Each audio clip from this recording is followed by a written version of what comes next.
아예 대놓고 바로 하자고 하네요. 물론 우리 아이가 이런 걸 할 리가 없죠. 하지만 피싱범은 아이들에게는 다른 방법으로 접근한다는 걸 잊지 마세요.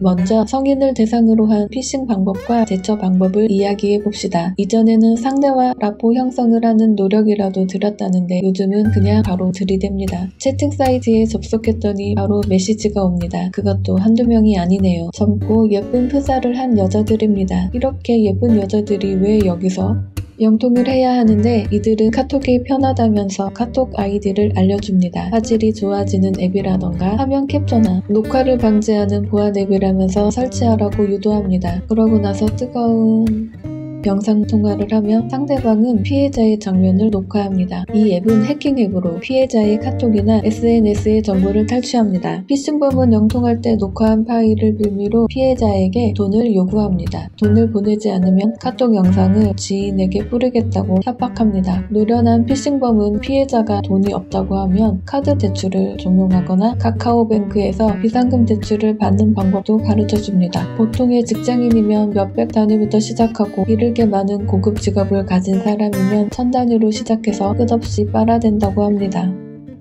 영상이 유출될까 걱정되어 돈을 보내면 그 길로 피해자의 인생은 피싱범에게 빨대 꽂히는 겁니다. 돈을 줘도 피싱범은 더 많은 돈을 뜯어내기 위해 당신의 영상을 유포할 겁니다. 그러면 이 협박에 어떻게 대처할까요? 협박당한 증거를 모아 공갈죄로 고소할 준비를 합니다. 협박당한 사실을 경찰에 신고해봤자 피싱범을 특정할 증거가 없다면 수사가 뒤로 밀린다고 합니다. 일단 지인의 이름으로 소액을 입금하고 보이스피싱으로 신고하여 계좌를 동결시킵니다. 사실 이 방법은 불법적이지만 잘못하면 자시될 수도 있는 이때에 이 정도 위험은 감수합시다. 여러 번 이런 짓을 하다 보면 피싱범 본인의 계좌가 나올 수도 있습니다. 레포 통장이 되게 비싸기 때문에 많이 못 가지고 있다고 하네요. 피싱범 통장이 안 나오더라도 여러 계좌에 돈 종착지 유추가 가능합니다. 이러는 동안 피싱범에게서 협박이 있을 텐데 불쌍한 척하며 다음 달에 돈이 들어오니 기다려 달라거나 하면서 최대한 시간을 벌어야 합니다. 피싱범은 돈을 받든 못 받든 영상을 가족 중 1인에게 먼저 보낼 겁니다. 가족은 비밀을 지켜줄 수 있고 이해도 해주니까요. 그러면서 다음엔 다른 사람에게 영상을 보낸다고 협박합니다. 피해자가 영상 배포를 저지할 수 있는 방법은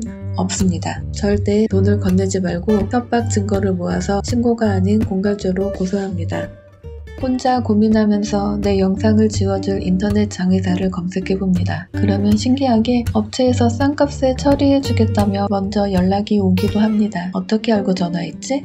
맞습니다. 피싱범이 설치하게 한 해킹 앱으로 내 폰을 들여다보고 있었습니다. 업체를 알아보거나 연락할 때는 제3의 폰으로 해야 합니다. 영상이나 사진 유포를 해결해주겠다며 일반 업체보다 싼 가격을 제시하고 피해자에게 돈을 받고 나서 전화번호를 없애고 먹튀하는 경우도 있습니다. 사기를 목적으로 사전에 홈페이지를 제작하고 댓글 작업을 해놓습니다. 전문가 사칭 범죄를 피하기 위해서는 보안업체 대표자 신원이 명확한지 사업자 등록증이 있는지 기술력이 증명되었는지 확인해야 합니다. 영상 지워준다고 광고한 뒤 이미지를 확보해 피해자를 재협박하는 미친놈.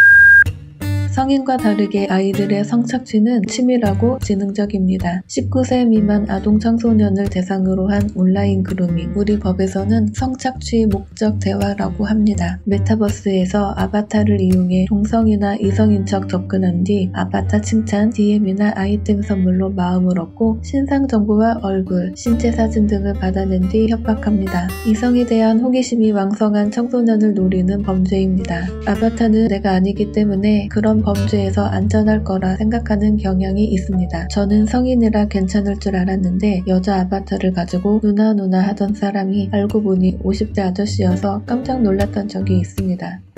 또 다른 방식의 온라인 성착취 범죄가 있습니다. 아이들이 좋아하는 영상에 구독자가 많은 계정을 나눔한다고 댓글을 답니다. 조건은 새로 개발하는 앱을 테스트하는 것입니다. 예를 들어 체온 측정 앱이라고 속이며 앱을 설치하게 한 뒤에 처음엔 가벼운 동작부터 시작해 여러 동작을 시키고 옷을 벗도록 유도한 뒤 영상을 획득하여 부모에게 아이의 영상을 공개하겠다며 협박합니다.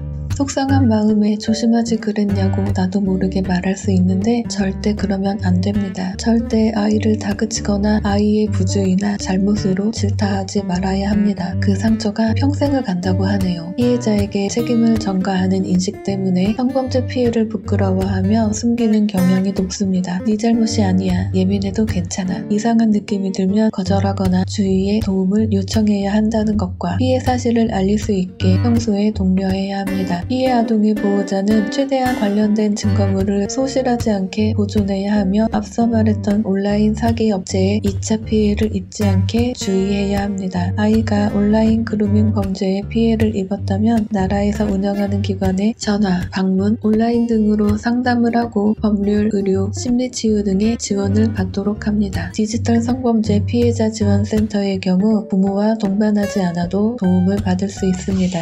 성범죄도 사기 협박도 비대면으로 이루어지는 시대 VR, 핵딥슈트 기술이 발전하며 유사한 신체 접촉 피해가 온라인에서도 가능해졌습니다. 성범죄는 무조건 가해자의 잘못입니다. 가해자가 나쁩니다. 하지만 교통사고를 당하지 않기 위해 주의하듯이 피싱이나 디지털 성범죄에 예민하게 주의시켜야 하겠습니다. 이 세상 무엇보다 사랑스럽고 귀한 나 자신을 위해서요.